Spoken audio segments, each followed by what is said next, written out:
Super Bowl preview time here on RotoViz OT. We did our Dynasty show on Monday, Sean. We got a little bit of an itch after the show talking a little bit about the Super Bowl. I'm excited to hear what your thoughts are as a Kansas City Chiefs fan. A couple of days out here from the big game. Patrick Mahomes has had a historic start to his NFL career. I titled the show maybe 2 weeks ago, Sean, The Legend of Patrick Mahomes. But that legend is only going to grow bigger this weekend if he wins the Super Bowl. We like to compare the greatest players of all time. And it's kind of fitting that Tom Brady announced his retirement this past week. That being his retirement for the second time. We'll see if that holds firm. It feels like this time it is more finite than it was previously. But if Mahomes wins his second Super Bowl this time around, I think it'll start to get interesting in those conversations, in those debates. And I think we're well on our way at that point to Patrick Mahomes being the greatest NFL quarterback of all time. Interestingly, Sean, the Super Bowl you get to with the Chiefs that they don't win, it was actually Tom Brady on the other side that gets the W there as well. So a little bit of a linkage between both teams. But Sean, being a Kansas City Chiefs fan, they have had a nice run over the last couple of years. And the reason I thought of the Mahomes and Brady comparison to start today's show is we're probably getting pretty close to the stage that the Kansas City Chiefs are becoming the New England Patriots here of the modern generation, I guess we'll say. It's going to be tough on the AFC side. We've talked about the talent of the Bills, the talent of, the Bengals and so on and so forth. And it's going to be a challenge for them to get back to this spot. Maybe, I think, actually a lot tougher than it was for the Patriots, but they have shown the ability to do it early in his career. Super Bowl coming up, Eagles, Chiefs, very, very even in terms of the betting markets, in terms of different ways to look at the game. But Sean, a Kansas City Chiefs supporter, how are you feeling kind of 3-4 days away from the game? Is there nerves? You're usually pretty steady when it comes to these things. Usually what you'll say is the other team is definitely the favorite, and the Chiefs have no chance here. But how are you feeling as we approach the game? Better now that it seems like some of the Chiefs players are getting healthier. If they had to play without the week in between, it would have been tough. You think back to that Super Bowl against the Buccaneers where the Chiefs had been the better team all season, and not by a small margin. They were the significantly better team, but injuries had really ruined that offensive line, made it a very bad matchup against the Buccaneers in the Super Bowl. You talk about the greatest of all time. Certainly Brady winning that Super Bowl head-to-head with Mahomes and winning it without Bill Belichick is sort of that final feather in his cap to push him to a level where it's going to be very difficult for anyone to ever hit that. Now, if someone is going to do it, it's almost certainly going to be Patrick Mahomes, who is a better overall player. And so you're talking about having basically a Peyton Manning plus type of guy who gets to be with Andy Reid. And so for so many years with the Patriots there, you have Bill Belichick and Tom Brady together. Belichick putting an elite defense with what Tom Brady is able to do as a game manager at times, and then an explosive quarterback at times. You think about the almost undefeated season. You think about some of the runs with Randy Moss and Wes Welker. You think about some of the runs with Rob Gronkowski and Aaron Hernandez. And there are times in there where the Brady offense is similar to what Mahomes can do with the Chiefs. Right now, it looks like what Mahomes will be able to do is sort of that top level every year, even in situations like this where receivers aren't healthy, receivers underperform. You move a Tyreek Hill, and yet Travis Kelce is able to elevate even from the already incredible levels he was at before and become very clearly the greatest tight end of all time, one of the best overall receivers of all time. When you have that mix and then you bring in a rising defense, and this is one of the things that kind of flew under the radar at times during the season, but you have Chris Jones, possibly the best defensive player in the NFL. There may be 4 or 5 guys that are bigger talents and bigger impact players on a per play basis, but Chris Jones right up there. When you have that type of defensive player and then you add a George Karlaftis around him, you have a secondary that plays with the discipline that they played against the Cincinnati Bengals in the AFC Championship game. As an example, you have a linebacker core that is athletic and can handle multiple types of game environments. This Chiefs defense not quite to the level of some of the other top teams, but one of the reasons why this season felt like it was going to be the power teams against each other in the semifinals, against each other in the Super Bowl, is that you're talking about teams that have managed to put together the best offenses and the best defenses. And so you don't necessarily have to look at it and say the team has to win through this or win through that. You look at the Philadelphia Eagles side of the ball, you have Jalen Hurts, who has been elite in the passing game. After they add A.J. Brown, you're talking about this trio of Brown, Devontae Smith, and Dallas Goedert. Then, especially when Hurts is there, he's a running QB, but that also unlocks this trio of, vaguely underwhelming running backs, at least Kenny Gainwell and Boston Scott. Now, we love Gainwell, but really he was disappointing this season. Miles Sanders, a little bit of a breakout. We know that he can be a guy who, especially with that Hurts rushing threat, is a big weapon. And then on the defensive side of the ball, the Eagles, the best pass defense, at least before you adjust for the quality of competition. So that's something that we can look at as we go forward here. But this Super Bowl sets up to be potentially one of the all-time greats if the Chiefs players can get healthy and make it through the game. One of the things you're looking at with a Kadarius Toney and a Juju Smith-Schuster, which at the time we record, it looks like they're going to play. It's a huge difference, though, if they play the first couple of possessions or if they play the entire game. Based on what these guys have been over the last several years, even if they start this game, you're probably pretty skeptical that they make it all the way through. If the Chiefs are pretty limited in the fourth quarter, again, all of this sets up for building that Patrick Mahomes legend even higher, but it also sets up for a Philadelphia Eagles victory. It does, and I'm going to let you know, you mentioned the Patrick Mahomes legend. I'm going to let the listeners know a little bit about how maybe Jalen Hurts can, there's a good start to the career, but the titles are what adds to the legendary part of it. And the easiest way to get in on the action for the big game is with Underdog Fantasy and their Pick'em game. Underdog keeps it super simple with their easy-to-use website and app, and they're making it even easier with a special pick for the big game. Starting on Thursday, the 9th of February at 10 a.m. Eastern, you'll be able to make a special pick on Jalen Hurts. All you have to do is higher or lower than 0.5 total yards. That is 0.5 yards. I'm going to get Sean's thoughts in a second to see if he thinks that he will be able to go over that mark. He literally needs 1 yard in the game to go higher. Pair that with at least one other correct pick, max bet $20. You can be taking home some serious cold hard cash. Sign up today with the promo code RotoViz to get your first deposit doubled up to $100. Visit underdogfantasy.com or find them in the App Store. And don't forget to register with the promo code RotoViz to get your first deposit doubled to $100. Must be 18 plus and present in a state where Underdog operates. Terms apply. Concerned about your play? Call 1-800-522-4700 or visit ncpgambling.org. Sean, I mentioned there 1 yard, 0.5 yards. I'm pretty confident that he's going to go over that total. What do you think? It's going to be a fantastic defensive performance by the Kansas City Chiefs. Sean talked up the Chiefs defense. Lower there. He talked up the Chiefs defense. I don't know if we're getting as talked up as much as keeping Hurts to that. But looking into the game now, Sean, diving in a little bit deeper, the one thing I want to see happen is the over-under in this is set at 50.5 as we currently stand.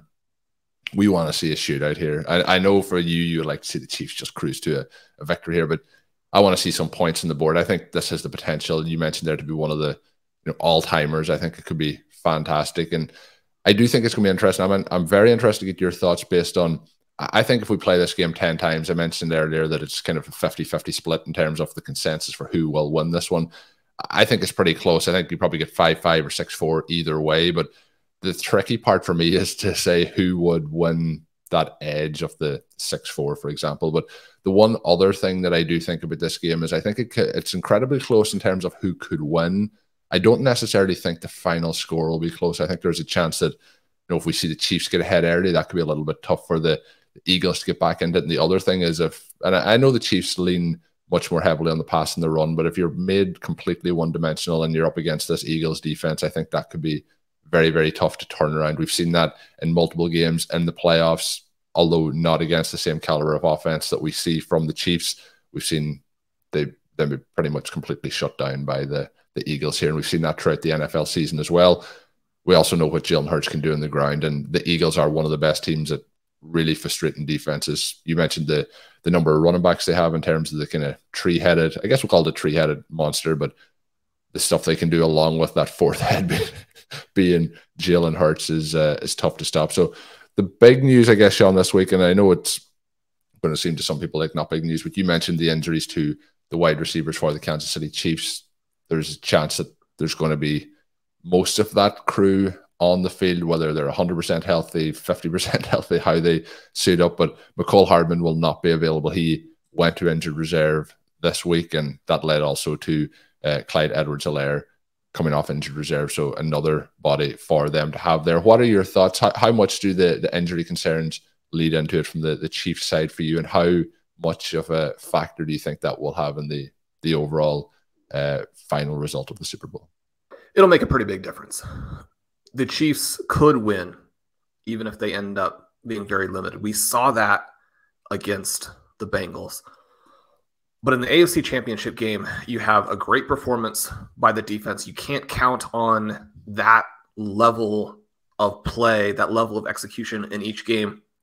That game also occurs in Arrowhead, where you have the advantage of the crowd in creating these sacks against Joe Burrow, who's playing with some backup offensive linemen. We know that the Chiefs are one of the best teams in terms of sacks per game, in terms of hurries per game, in terms of batted balls and deflections. So you have that dynamic in a game where you have the home crowd, you have this Arrowhead dynamic that if you haven't been there, you can't really tell what it's like. I mean, there was a long period of time where the Chiefs were one of these teams that is competing to set the all-time noise record sort of on a game-by-game basis. That won't be the case in the Super Bowl. So you're going to have some different challenges, and you're going to have a Philadelphia Eagles team that is both more multiple and isn't dealing with the same level of injuries that the Bengals had. The Bengals injuries sort of counterbalance some of the things that the Chiefs were dealing with and made that AFC Championship game not quite the level of shootout that it might have otherwise been. So I think the Chiefs are going to need to be healthy. It would be great if L'Jarius Sneed is okay. Again, as we record, he's still trying to clear the concussion protocol. That would give you another weapon in the defensive backfield when you're trying to figure out how you're going to contain A.J. Brown, Devontae Smith, Dallas Goedert. Now, the Chiefs did a very nice job against Jamar Chase. T. Higgins had a solid game, but wasn't the kind of game that carried the Bengals all by himself. Can you go back out there and do that again against Brown and Smith? In the games where Brown and Smith have blown up individually or together, the Eagles more or less cruise to victory. Now, the exception there would be when Jalen Hurts is out and they lose that game to the Dallas Cowboys. But when you have Hurts, you have those receivers hitting, then it's going to be difficult. We'd love to see that, though. We'd love to see the shootout. For the Chiefs to win a shootout, those guys are going to have to be there. Now, the kind of stealth option who also will be back is Justin Watson. I think that he could have a big game in this one.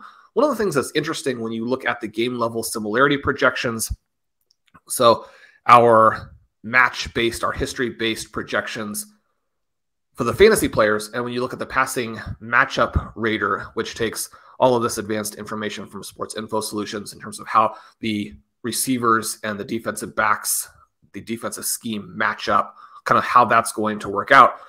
One of the things you definitely note is that it's difficult to see where the Chiefs are going to get fantasy points other than Travis Kelce. And if you're not getting fantasy points from the players, then, I mean, that does mean that you're probably not getting a huge reality impact. So the Chiefs are potentially going to struggle to find spots to score if they don't have some guys who are deeper players make some plays. One of the things that the passing matchup rater suggests is that this is actually a decent matchup for Sky Moore compared to the rest of the Chiefs guys. Really doesn't like Kadarius Toney, really doesn't like Juju, really doesn't like MVS, who was the big play guy for the Chiefs in the AFC Championship game. If he doesn't come out and have the best game of his season and possibly even sort of rescue his career, when you look forward at the Chiefs cap situation and their need to re-sign Orlando Brown, the most obvious thing is that the Chiefs will probably go and cut MVS. If he's a Super Bowl hero, that becomes more difficult. So he could do it, but also Watson, a big body speed receiver, a vertical receiver, they're going to need some kind of wow plays in this game if they want to compete with this Eagles team. The Eagles are just so difficult to take away everything they do. The other part of it is, even if those guys don't make it all the way through, you do want to see them make an impact early. Ben and I talked a lot in the AFC Championship game preview that every possession was going to be so important. I mean, that's a fairly straightforward and obvious point, but that the scoring early can really dictate what happens later on and what the different teams are able to do. If you have the team that wins the toss go out and score, stop, score, then all of a sudden the Super Bowl is very skewed in terms of what the trailing team is going to have to do, the play calling that they're going to have to employ to catch up. As you head toward halftime, if you get in a situation where a team can get the final possession, score, and then get the ball to start the second half, again, this is another area where you can get a very skewed dynamic that changes the outcome in such a dramatic way. For the Chiefs to win this going away, to control this game, they're going to need to be the team, obviously, that does that. And one of the things that will really help them there is, you mentioned the Chiefs, really, any way you look at it, they're going to be one-dimensional. But the Eagles, if they get ahead, they can go to this dynamic and dominant rushing game.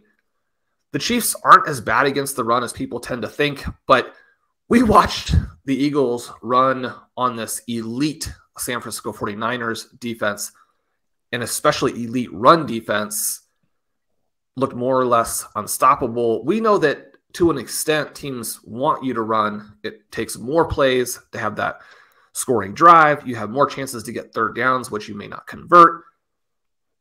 You have to get down there in the red zone and execute in the red zone. So there's so many more things that you have to do. But if you are the Chiefs, if you can't make the Eagles at least a little bit one-dimensional, and if you can't control the possessions in the game at least a little bit to where a 3-and-out, which, again, against this Eagles defense, when you're one-dimensional yourself, a 3-and-out is not unlikely.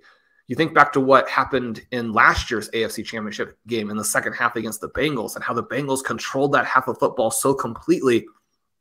That, I think, is the big risk for the Chiefs, and probably the advantage that the Eagles have is that if they get ahead in this game, they can really control it in a way that Kansas City cannot.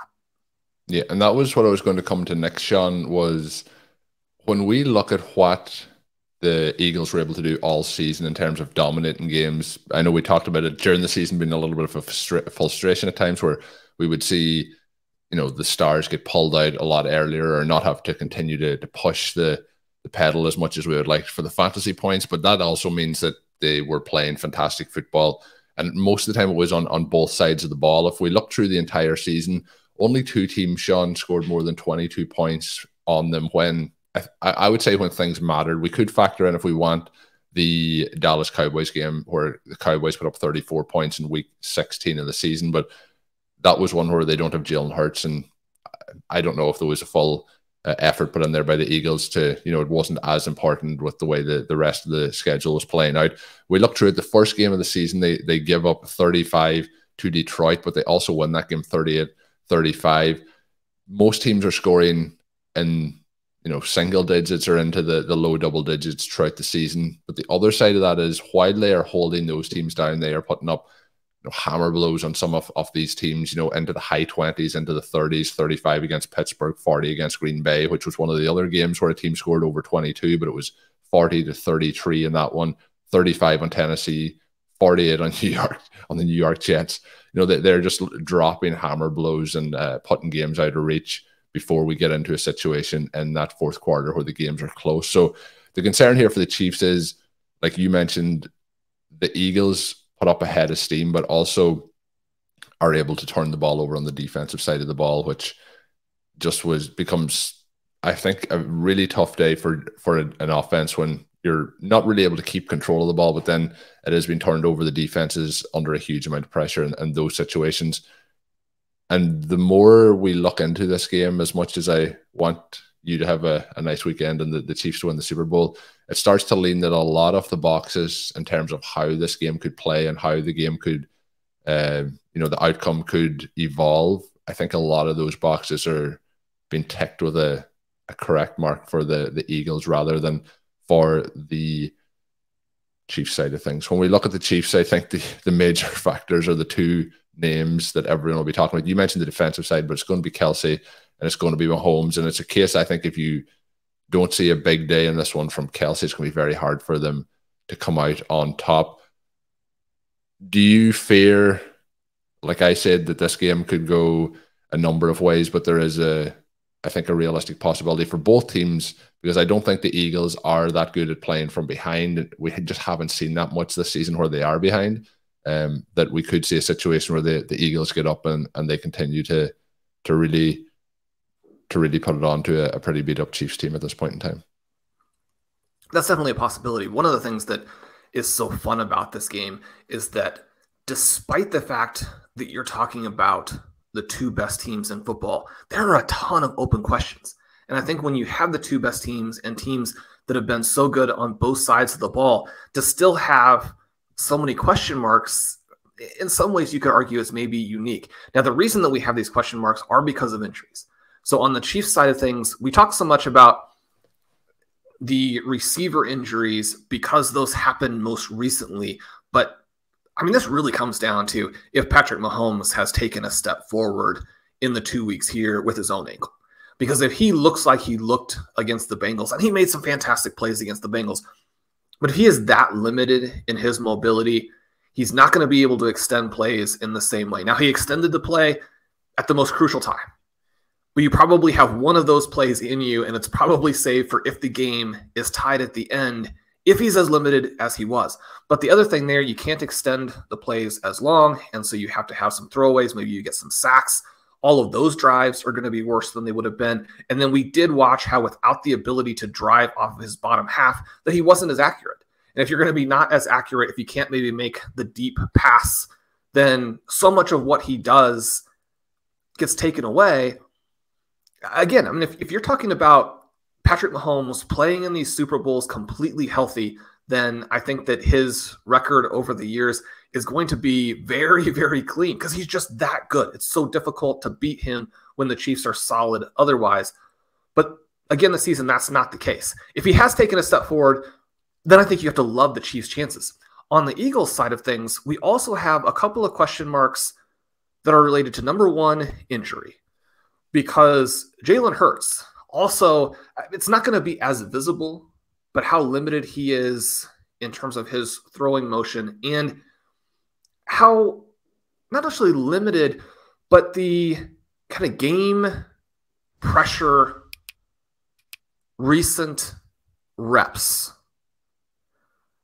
are just very limited for this Eagles team because he misses that time down the stretch. He comes back. They beat the Giants so easily that he doesn't have to throw the ball successfully. You have the Brock Purdy injury, and they win the NFC Championship game so easily that he doesn't have to throw the ball. Before the Purdy injury, he played extremely poorly against the 49ers. And you say, well, I mean, the 49ers have this amazing defense. You miss A.J. Brown deep a couple times. I mean, that doesn't necessarily mean that you were going to have a bad game. And it doesn't. I mean, if they had needed him, he very probably would have rallied to make some crazy throws to Brown and Smith later in that game, but we don't know because they didn't have to do it. And in some ways that almost hurts them because they don't have that recent experience of having made those plays, the confidence in those plays. And the fact of the matter is that on the pass defense side of the ball, I don't think that the Chiefs are going to be a lot softer than what the 49ers were. He's going to have to make some of those passes. The other side of it is that on the defensive element, we know that their pass defense has been crazy. Number one in the NFL in yards per cover snap.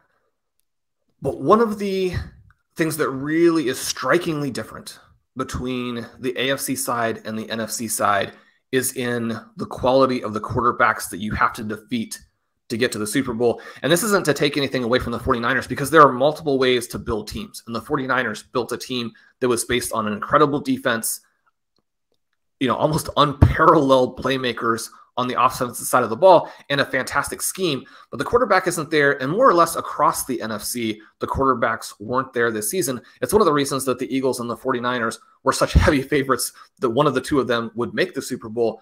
You contrast that with what the teams in the AFC have to deal with, and it's almost like two completely separate worlds. So you go back through the Eagles' schedule, and yes, they compete in the best division in the NFC. So it's not like they're untested overall. We're not making that argument in any way, shape, or form.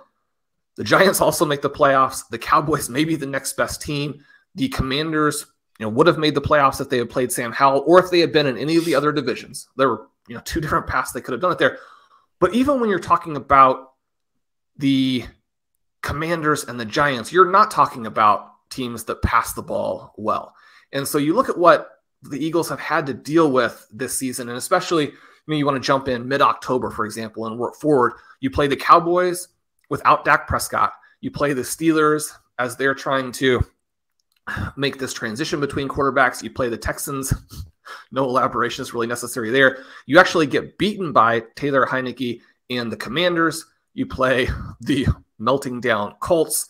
Then you have a 40-33 victory over the Packers. So that's a shootout, not a game where you stop the opposing team.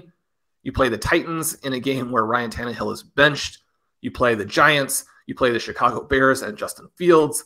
Then you get back here to the Cowboys late and you give up 40 points. You come back around, you play the Saints and lose, despite the fact that the Saints don't have any passing game. You play the Giants. And then in the postseason, you play the Giants and you play the 49ers. The thing that you note there is that those are not quarterbacks all the way through that are anything like Patrick Mahomes, with the possible exception of the Packers game and the Cowboys game. And those quarterbacks at this point in time are not close to Mahomes either, but also those were not teams that the Eagles had any luck in stopping. So when you think about, can it be a shootout despite all the things that the Eagles bring to the table? I think that it can. That kind of wraps back around to the very beginning that you opened us up with. We'd like to see points in this game. Again, if the players can just stay healthy, we're going to have an amazing Super Bowl. Yeah, and you tied up a few things there that I was going to go into. The reason I set up with the games that they had won, I feel like this is a bit like we've seen outside of the Patriots when we were having those NFC, AFC Super Bowls where we were thinking if it wasn't a Patriots team that they hadn't really been challenged throughout the year, even though they had played the best off their conference. And I do have a little bit of a feeling that that could be the case with the Eagles this year, because the teams that they have beat and the kind of scheduling luck, I guess, they have in terms of which quarterbacks they've had to face at certain points has been very favorable for them. Whereas the same, I think I talked on a recent show, Sean, where I asked if the Chiefs were more battle tested or battle ready for this Super Bowl based on who they had to play, the challenges they had come through.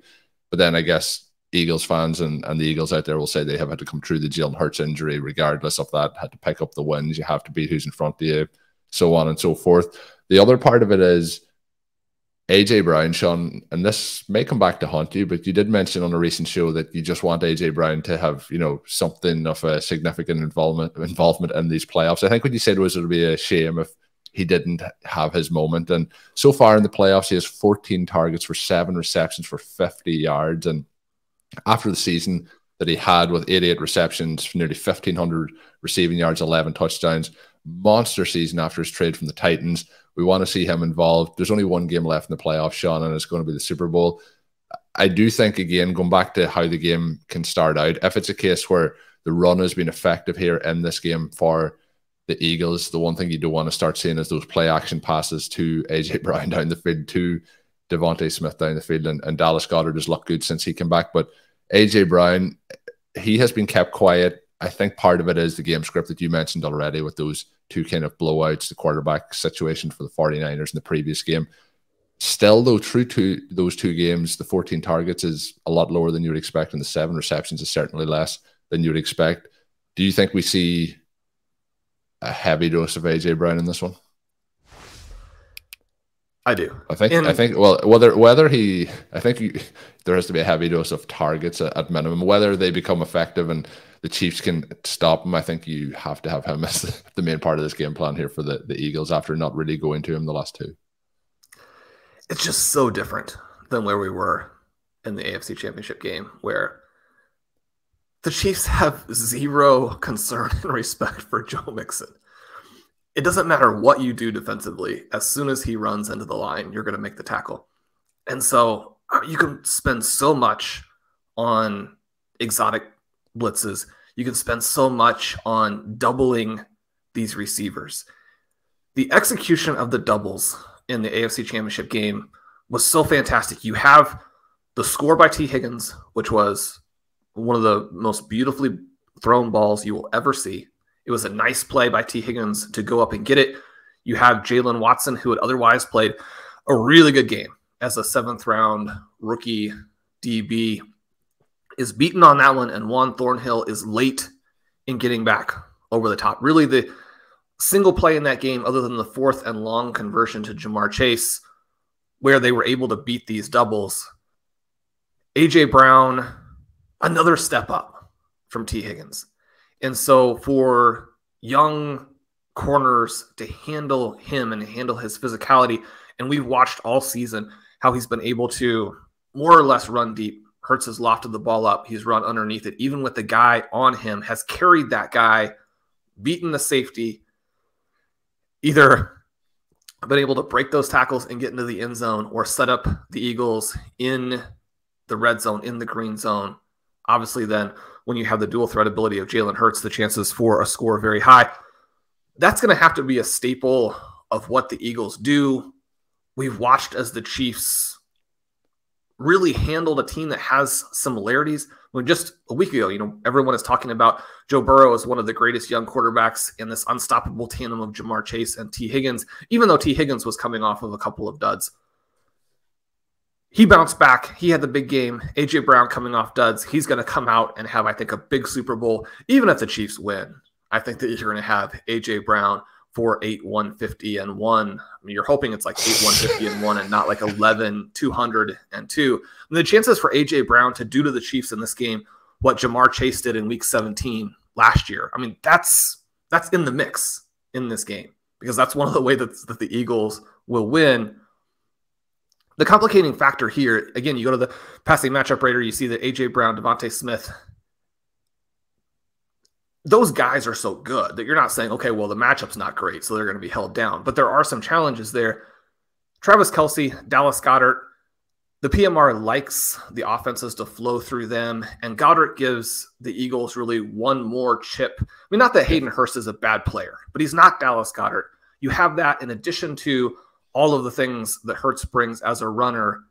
This is going to be a bigger challenge for a Chiefs defense that is going to have to play a good game. And now we're going to go into prediction time, Sean. It's going to be rapid fire, and I haven't mentioned to Sean that we were going to do this, so it's going to be really rapid fire for Sean to think through these. Some fun questions, I guess. I'll say this doesn't have to be successful. So is there going to be a 2-point conversion in this game? I think this is an easy one to start off with. Yes. The answer is yes. Do you want another easy one? Sure. Fourth down touchdown in this game?